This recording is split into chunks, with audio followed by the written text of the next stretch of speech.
Tirumala oil క్రీస్తు సంఘం నిర్వహించు ఈ ప్రోగ్రాంను వీక్షించడానికి కూడిన మ్యాన్మందరికి ప్రభువైన యేసుక్రీస్తు నామములో వందనం తెలియజేసుకున్నాం. ఈ ప్రోగ్రాంను తరచుగా వీక్షించండి. ప్రార్థన చేసుకుని ఈ యొక్క కార్యక్రమానికి ముందుకు వెళ్దాం. ప్రార్థన చేసుకుందాం.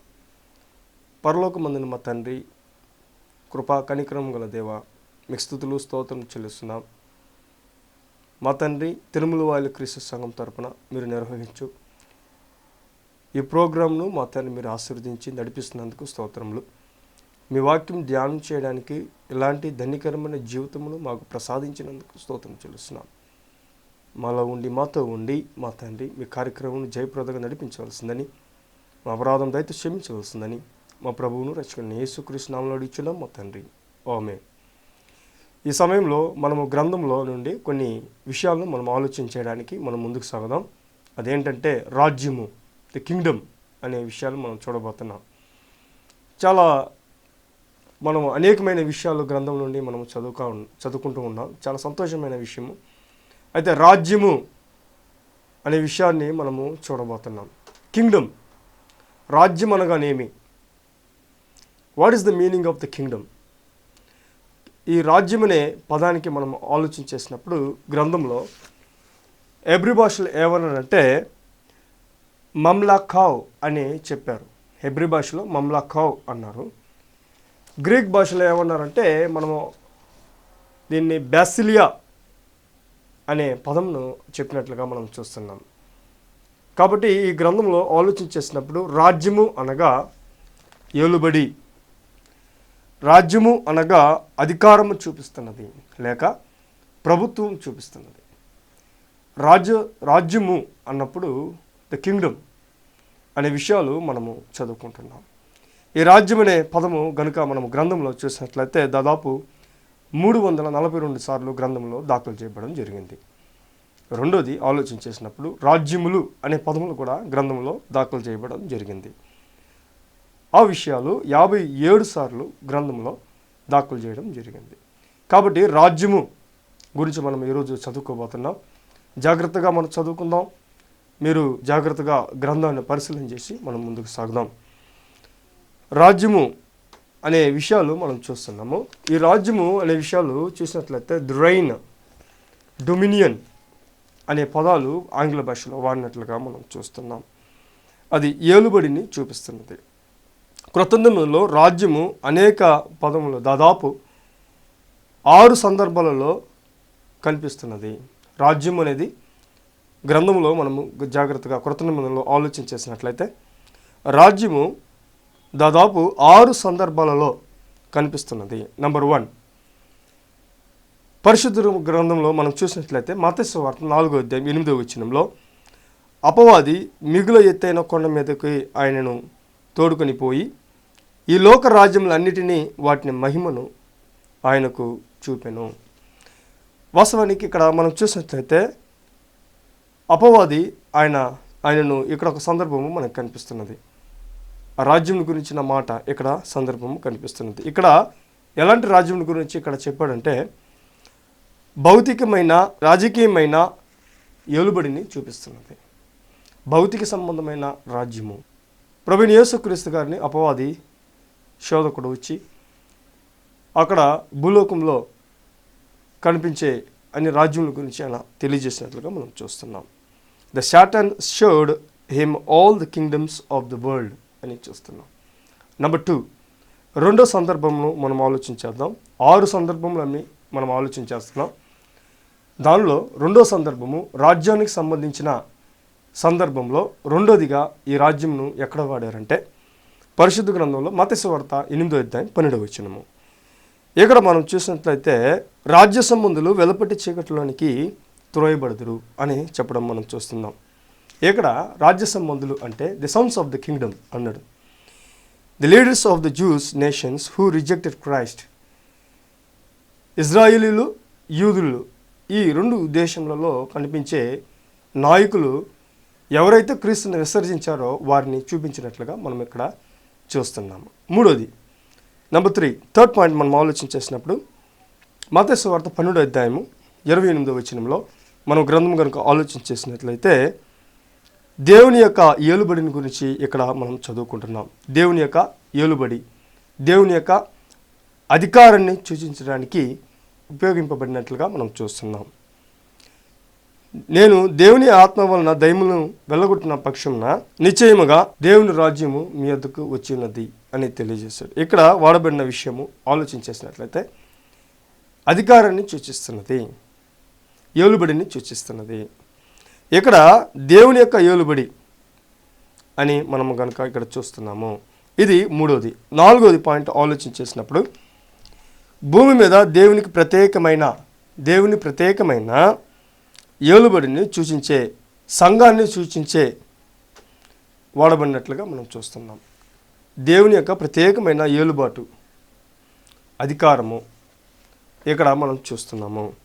అది ఎక్కడగా మనం చదువుకుంటున్నామంటే మత్తయి సువార్త 11వ అధ్యాయం 11వ వచనంలో, మత్తయి సువార్త 16వ అధ్యాయం 18వ వచనంలో దేవుని యొక్క రాజ్యం గురించి ఆయన తెలియజేసిన విషయాలు మనం చూస్తున్నాం.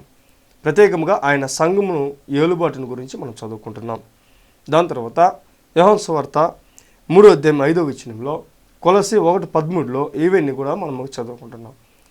ఆయన సంఘమును ఆయన ఏలుతున్నట్లుగా మనం చూస్తున్నాం. ఇది భూమి మీద దేవుని ప్రత్యేకమైన ఏలుబడిని సూచించే విషయము. దాని తర్వాత ఐదోదిగా ఆలోచన చేసినప్పుడు గ్రంథంలో కనుక మనం ఆలోచన చేస్తే దేవుని నిత్య రాజ్యమై ఉన్న పరలోకాన్ని సూచించడానికి ఇది వినియోగింపబడినది. గ్రంథంలో కనుక మనం ఆలోచన చేసినట్లయితే లూకా సువార్త 13:28 వచనంలో ఈ వాక్యము దాఖలు చేయబడడం జరిగింది. ఆరోదిగా ఆలోచన చేస్తే నెంబర్ 6 6 సందర్భాలలో ఉపయోగింపబడినది అని మనం చూస్తున్నాం కదా. ఆరోది కనుక మనం ఆలోచన చేసినట్లయితే మత్తయి సువార్త 12వ అధ్యాయము 26వ వచనంలో సాతాను యొక్క ఆధిపత్యపు అనే విషయాలు మనం చూస్తున్నాము. సాతాను యొక్క ఆధిపత్యము పరిధిని సూచించడానికి, సాతాను యొక్క ఆధిపత్యం యొక్క పరిధిని సూచించడానికి ఉపయోగింపబడినది. ఇది 6వ పాయింట్.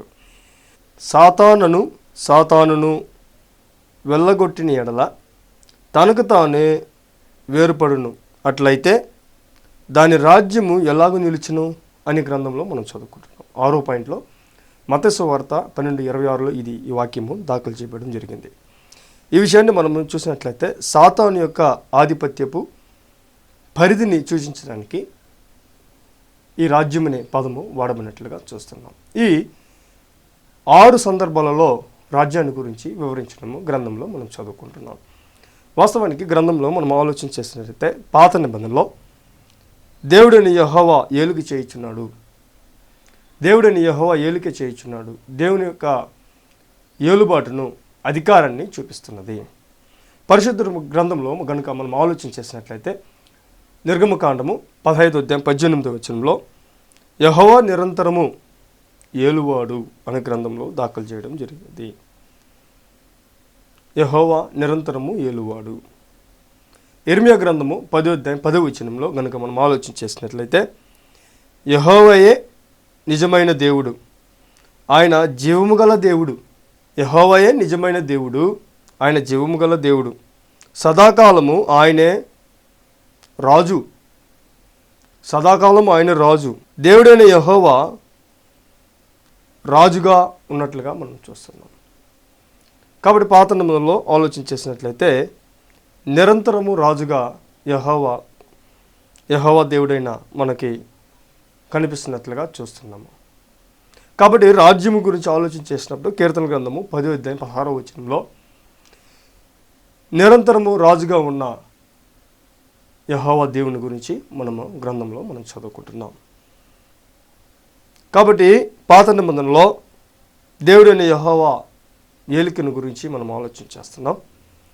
రాజ్యానికి సంబంధించిన వాక్యములు ఈ గ్రంథంలో మనం చదువుకుంటున్నాం. మూడోదిగా ఆలోచన చేసినప్పుడు దినవృత్తాంతుల మొదటి గ్రంథము 29వ అధ్యాయం 11-12 వచనంలో ఆలోచన చేసినట్లయితే దావీదు ఇలాగ తెలియజేస్తున్నాడు. దావీదు ఏం తెలియజేస్తున్నాడంటే యూదా గోత్రంలో ఆయన నన్ను ఎన్నుకొని ఉన్నాడు. యూదా గోత్రమును దేవుడు ఎన్నుకొని తన కుమారుణ్ణి ఆయన పంపుతున్నట్లుగా మనం చూస్తున్నాం. కాబట్టి దినవృత్తాంతుల గ్రంథంలో మొదటి దినవృత్తాంతంలో 29, 11, 12 అని చూసాము. వాస్తవానికి ఇక్కడ ఆలోచన చేసినట్లయితే దావీదు ఇలా తెలియజేస్తున్నాడు, యెహోవా భూమి ఆకాశములందు సమస్తమును నీ వశము, మహాత్మ్యమును పరాక్రమును ప్రభావమును తేజస్సు నీకే చెందును. యెహోవా రాజ్యము నీది, నీవు అందరి మీద నిన్ను అధిపతిగా హెచ్చించుకొని ఉన్నావు. కాబట్టి దేవుడు ఆయన ఆ రాజ్యం మీద ఏలిక చేస్తున్నట్లుగా మనం చూస్తున్నాం. రాజ్యము అంటే కాబట్టి దేవుడు రాజుగా ఉండి ఏలిక చేస్తున్నాడు అని పాత నిబంధనలో మనం చూస్తున్నాం. రెండోది మనం ఆలోచన చేయబోయే విషయం ఏంటంటే ప్రవచనము. ప్రభువైన యేసుక్రీస్తు గారును ప్రవచనాల ద్వారా మనము చదువుకుంటున్నాం. తండ్రి అయిన దేవుడు ఏం చేశాడంటే ప్రభువైన యేసుక్రీస్తును రాజుగా నియమించి తన రాజ్యానికి ఆయన రాజుగా ఏలిక చేయుటకు దేవుడు దయాపూర్వక సంకల్పంగా ఎన్నుకున్నాడు. దీని గురించి గ్రంథంలో మనము చదువుకుంటున్నాం. భూలోక సంబంధమైన రాజ్యములన్నింటిని పడగొట్టి ఆత్మ సంబంధమైన రాజ్యమును ఆయన స్థాపించాలని దేవుడు కోరుకున్నాడు. దానియేలు గ్రంథము 2వ అధ్యాయము 31వ వచనం నుండి 45వ వచనం వరకు గనుక మనం చదువుకున్నట్లయితే అక్కడ దానియేలు గ్రంథము 2వ అధ్యాయము, దాని తర్వాత దానియేలు గ్రంథం 7వ అధ్యాయము, ఈ 2 అధ్యాయంలో మనము టాలీ చేసి చదవాలి. ఈ 2 అధ్యాయంలో మనం చదువుకున్నప్పుడు మనకు కనిపించే విషయం ఏంటంటే దానియేలు గ్రంథము 2వ అధ్యాయంలో నెబుకద్నెజరు యొక్క కలభావన అక్కడ కనిపిస్తున్నది. దాని తర్వాత దానియేలు గ్రంథము 7వ అధ్యాయంలో మనం చూసినట్లయితే దానియేలు యొక్క దర్శనము, అంటే దేవుడు ఆయనకి దర్శన రూపంగా తెలియజేసిన విషయాలు మనం చదువుకుంటున్నాం. కాబట్టి ఈ 2 మనం అధ్యాయంలో మనం చదువుకున్నప్పుడు ప్రత్యేకమైన విశేషమైన విషయాలు అక్కడ మనకు కనిపిస్తున్నది. భౌతిక సంబంధమైన రాజ్యములు, ఈ ప్రపంచాన్ని ఏలిన రాజ్యములు మనం చూసినట్లయితే దానియేలు గ్రంథం 2వ అధ్యాయంలో నెబుకద్నెజరు కల కన్నాడు. ఆ కలలో మనం ఏం చదువుకుంటున్నామంటే దానియేలు గ్రంథము 2వ అధ్యాయంలో పరిశుద్ధ గ్రంథంలో మనం చూసినట్లయితే 2వ అధ్యాయము 31 నుండి 34 వచనాలు కనుక మనం చూసినట్లయితే శిరస్సు మేలిమి బంగారమైనదియు, దాని రొమ్ము భుజములను వెండియు, దాని ఉదరమును తొడలను ఇత్తడియు, దాని మోకాళ్ళను ఇనుపయు అని గ్రంథంలో మనం చదువుకుంటున్నాం. దాని పాదములో ఒక భాగము ఇనుపదియు, ఒక భాగము మట్టిదినై ఉండెను. మరియు చేతి సహాయము లేక తీయబడిన ఒక రాయి ఇనుమును మట్టియు కలిసిన ఆ ప్రతిమ యొక్క పాదముల మీద పడి దాన్ని పాదములను తుత్తునీలుగా విరుగొట్టినట్లు తమకు కనపడెను అని చూస్తున్నాం. కాబట్టి దానియేలు గ్రంథం 2వ అధ్యాయంలో ఏం చదువుకుంటున్నామంటే నెబుకద్నెజరు కలభావంలో భయంకరమైన మహా ప్రతిమ కనపడినట్లుగా మనం చూస్తున్నాం. ఆ ప్రతిమ ఏం చేస్తున్నట్లు అంటే బంగారము, మేలిమి బంగారము, వెండియు, ఇత్తడియు, ఇనుము, దాని తర్వాత మట్టియు ఇనుమును కలితమైన కాళ్ళు పాదముల గురించి మనము చదువుకుంటున్నాం. కాబట్టి విషయాలు కనుక ఆలోచన చేసినట్లే ఈ 4 వర్ణింపబడిన ఈ యొక్క ప్రతిమ దేన్ని సూచిస్తుందంటే 4 మహాభయంకరమైన సామ్రాజ్యాలు చూపిస్తున్నది. ఏంటి ఆ సామ్రాజ్యాలు అని ఆలోచన చేస్తే గ్రంథంలో అదే ఇక్కడ బంగారము ఆ ప్రతిమను అక్కడ ఎలా తెలియజేశాడో దానియేలు గ్రంథం 2వ అధ్యాయంలో, దానియేలు గ్రంథం 7వ అధ్యాయంలో ఏం చేశాడంటే అక్కడ సింహము, ఎలుగుబంటి, ఆ గ్రీక సామ్రాజ్యం గురించి చిరతపులి, భిన్నమైన ఘోరమైన జంతువు, భయంకరమైన జంతువు, ఈ 4 సంబంధించిన జంతువుల గురించి 7వ అధ్యాయంలో చెప్పడం చూస్తున్నాము. 2వ అధ్యాయంలో మహాభయంకరమైన ప్రతిమ, 7వ అధ్యాయంలో దానియేలు యొక్క దర్శనంలో మహాభయంకరమైన జంతువులు. ఇక్కడ మనం చూసినట్లయితే మొదటి రాజ్యం గురించి బబులోను సామ్రాజ్యము 605 నుండి 539 వరకు క్రీస్తు పూర్వము ఈ యొక్క రాజ్యం ఏలినట్లుగా మనం చూస్తున్నాము. 2వ రాజ్యం గురించి ఆలోచన చేసిన మాదియ పారసిక రాజ్యము 539 సంవత్సరం నుండి 331 క్రీస్తు పూర్వము ఆ సంవత్సరములలో ఆ ఒక సందర్భంలో ఏలుక చేసినట్లుగా మనం చూస్తున్నాము. మూడోదిగా రాజ్యము గ్రీక సామ్రాజ్యము. క్రీస్తు పూర్వము 331 సంవత్సరం నుండి 168 సంవత్సరం వరకు ఈ గ్రీక సామ్రాజ్యం ఏలినట్లుగా మనం చూస్తున్నాము. రోమా సామ్రాజ్యము క్రీస్తు పూర్వము 168 సంవత్సరం నుండి 476 సంవత్సరం వరకు ఏలినట్లుగా మనం చూస్తున్నాము. ఇది దానియేలు గ్రంథము 7వ అధ్యాయం 4వ వచనంలో ఏం చదువుకుంటున్నామంటే, సింహము పోలినది, ఆ సింహంనకు పక్షిరాజు వలె రెక్కలుండెనని చదువుకుంటున్నాము. దానియేలు గ్రంథం 7వ అధ్యాయం 5వ వచనంలో ఎలుకబంటి పోలినది అని చదువుకుంటున్నాము. దానియేలు గ్రంథం 7వ అధ్యాయం 6వ వచనంలో సిరుత పులి పోలినది అనే గ్రంథంలో మనం చదువుకుంటున్నాము. అదే విధముగా రోమా సామ్రాజ్యం గురించి తెలియజేసినప్పుడు దానియేలు గ్రంథం 7వ అధ్యాయం 7వ వచనంలో భిన్నమైన ఘోరమైన జంతువు ఒకటి నాకు కనపడెను అని దానియేలు యొక్క దర్శనం గురించి మనం అక్కడ చూస్తున్నాము. అక్కడ కలభావన, ఇక్కడ దర్శనము. కాబట్టి ఇది భౌతిక సంబంధమైన ఈ మహాభయంకరమైన రాజ్యములను పడగొట్టి దేవుడు నిరంతరమైన ఆత్మ సంబంధమైన రాజ్యమును ఆయన స్థాపింపబోతున్నాడు అనే గ్రంథంలో మనం చదువుకుంటున్నాం. కాబట్టి గ్రంథంలో కనుక ఆలోచన చేసినప్పుడు దేవుడు ఏం చేశాడంటే తన రాజ్యమును తన కుమారునికి అప్పగిస్తున్నాడు. తన రాజ్యమును తన కుమారునికి అప్పగించే సమయంలో రాజ్యము ఏలిక జరుగుతున్నది. ఎలాగో జరుగుతున్నది? ప్రవచనం ద్వారా ప్రవచనము చేస్తున్నాడు. ఆ ప్రవచనములు నెరవేర్పు మనం చూస్తున్నాము గ్రంథంలో. దాని తర్వాత మూడోదిగా ఆలోచన చేసినప్పుడు దేవుడు ఏం చేశాడంటే తన దయాపూర్వక సంకల్పం ద్వారా దేవుడు తన కుమారుడైన ప్రభువైన యేసుక్రీస్తును సింహాసనం మీద ఆ రాజ్యానికి పరిపాలన చేయుటకు కుమారుని ఏం చేస్తున్నాడంటే దావీదు సింహాసనం మీద కూర్చుంటబెట్టుటకు ఆయన అధికారం ఇచ్చాడు. గ్రంథంలో కనుక మొదటి దినవృత్తాంతంలో 28వ అధ్యాయం 5వ వచనంలో, 29వ అధ్యాయం 23వ వచనంలో ఈ వాక్యమును మనం చదువుకుంటున్నాము. దాని తర్వాత ఆలోచన చేసినట్లయితే యోహాను సువార్త 3వ అధ్యాయం 35వ వచనంలో కనుక మనం ఆలోచన చేసినట్లయితే దేవుడు తన కుమారుడైన ప్రభువైన యేసుక్రీస్తును ఆయనకి సర్వాధికారం ఇచ్చినట్లుగా మనం చూస్తున్నాము. ఆయన చేతికి సమస్తమును అప్పగించి ఉన్నాడు అని మనం చూస్తున్నాం. ఇది ఎక్కడ చదువుకుంటున్నామంటే యోహాను సువార్త 3:35లో మనం చదువుకుంటున్నాము. దాని తర్వాత ఇప్పుడు ఏం చూడబోతున్నామంటే ప్రభువైన యేసుక్రీస్తు ఇప్పుడు ఏలిక చేస్తున్నాడు, ఆ రాజ్యాన్ని ఆయన ఏలుతున్నాడు. కాబట్టి ఈ విషయాన్ని ఇప్పుడు మనం చూడబోతున్నాం. గ్రంథంలో కనుక మనం ఆలోచన చేసినట్లయితే అపోస్తలుల కార్యములు 1వ అధ్యాయం 9 నుండి 11 వచనంలో మనం చదువుకుంటున్నాం. ఏమని చదువుకుంటున్నామంటే ప్రభువైన యేసుక్రీస్తు గారు తన శిష్యుల దగ్గర మాట్లాడుతున్న సందర్భాన్ని మనం చూస్తున్నాం. ఆ సందర్భంలో ఆయన ఆరోహణమయ్యే విషయాల గురించి మనం చదువుకుంటున్నాం. ఆయన ఆరోహణమయ్యే ఆ సమయంలో ఏం చెబుతున్నాడంటే ఆయన ఆరోహణమయ్యి ఆయన పరలోకానికి ఎత్తుకోబడిన విషయాలు అక్కడ మనం చదువుకుంటున్నాం. మీరు యెరూషలేము నుండి ఎక్కడికి వెళ్ళబాకండి అని చెప్పిన మాటల గురించి మనం చదువుకుంటున్నాం.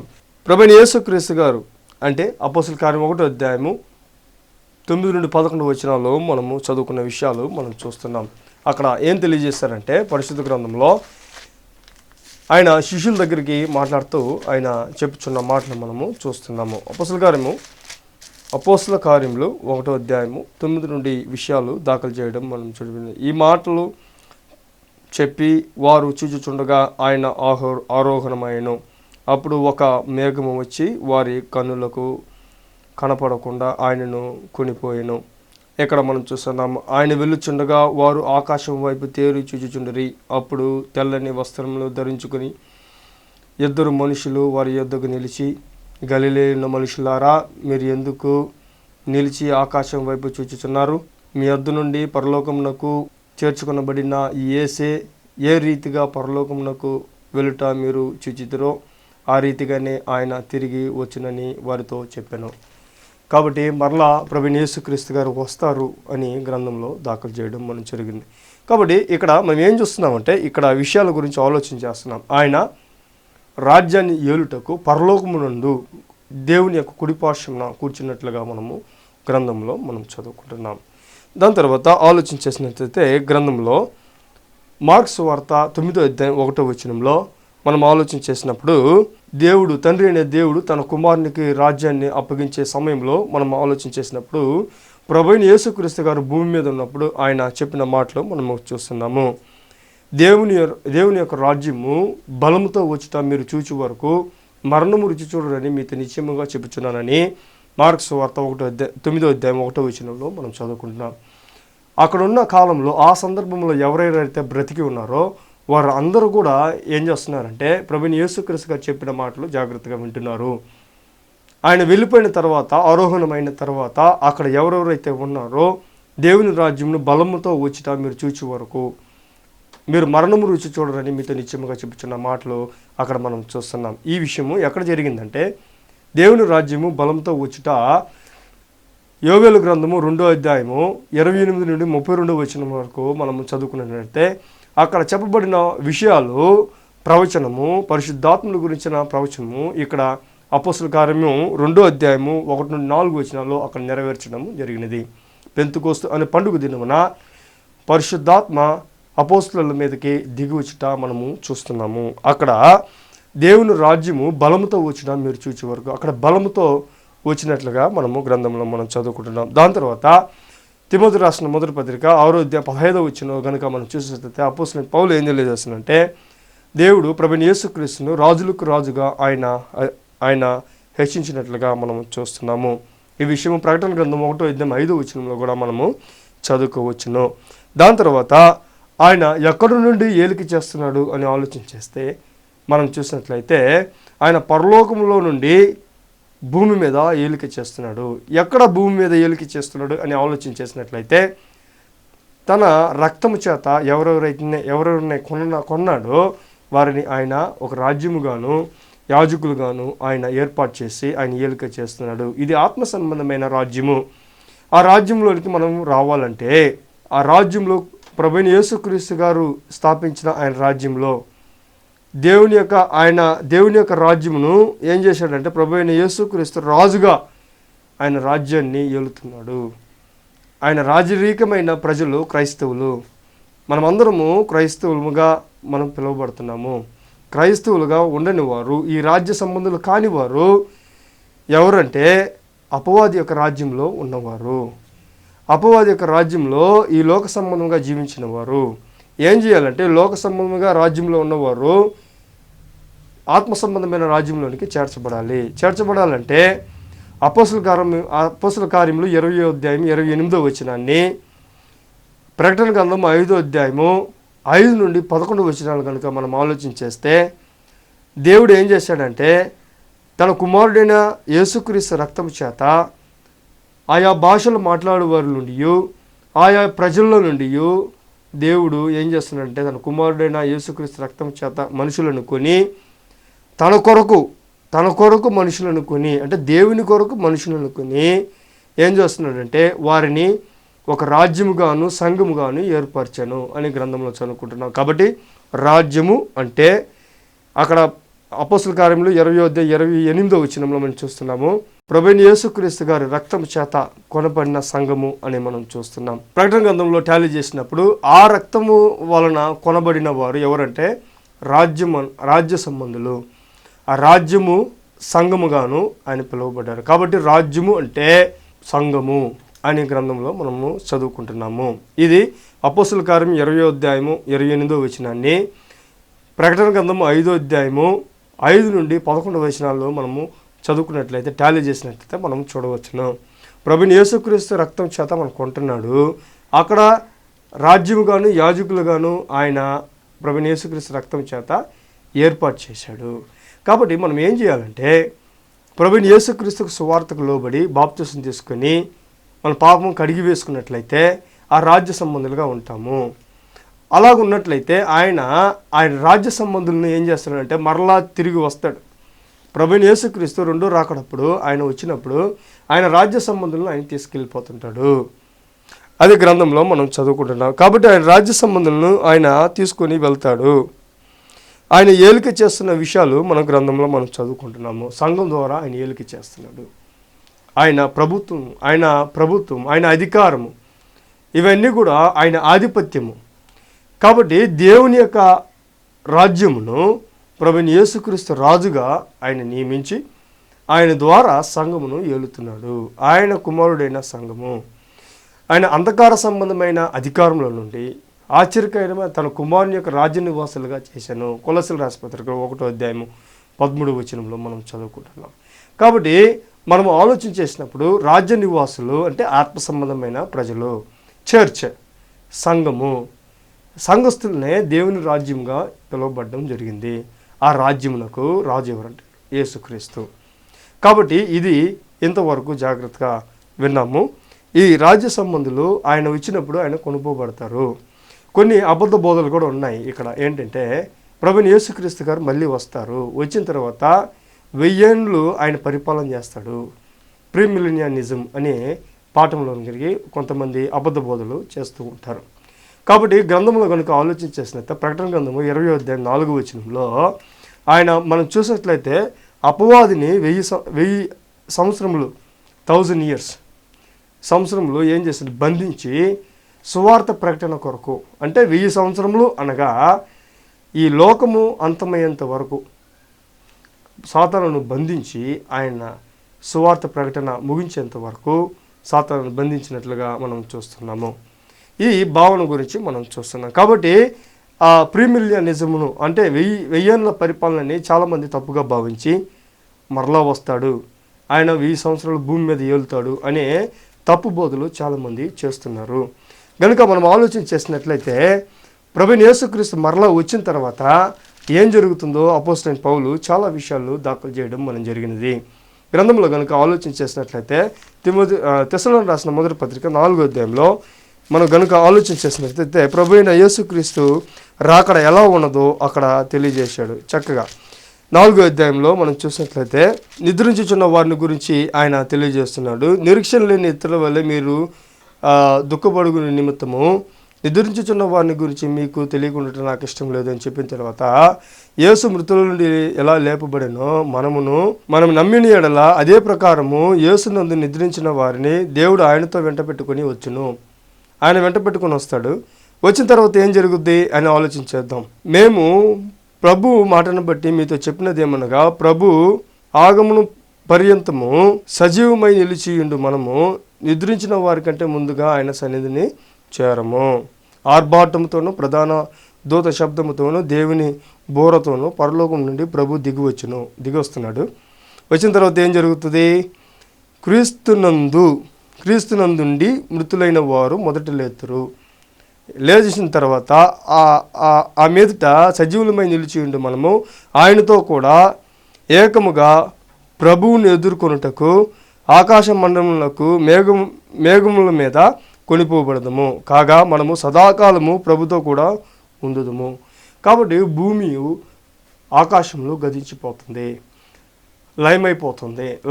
లయమైపోయిన తర్వాత ఏం చేస్తారంటే మనము సదాకాలము ప్రభుతో కూడా ఆ పరలోకంలో మనము ఆయనతో పాటు మనము ఉంటాము, నివాసం కలిగి ఉంటాము. కాబట్టి 1000 ఏళ్ళ పరిపాలన అనేది ఆలోచన చేసినట్లయితే ఈ 1000 ఏళ్ళు అన్నప్పుడు ఈ భావన 1000 సంవత్సరము ఆయన ఏలిక చేస్తాడండి తప్పు బోధ.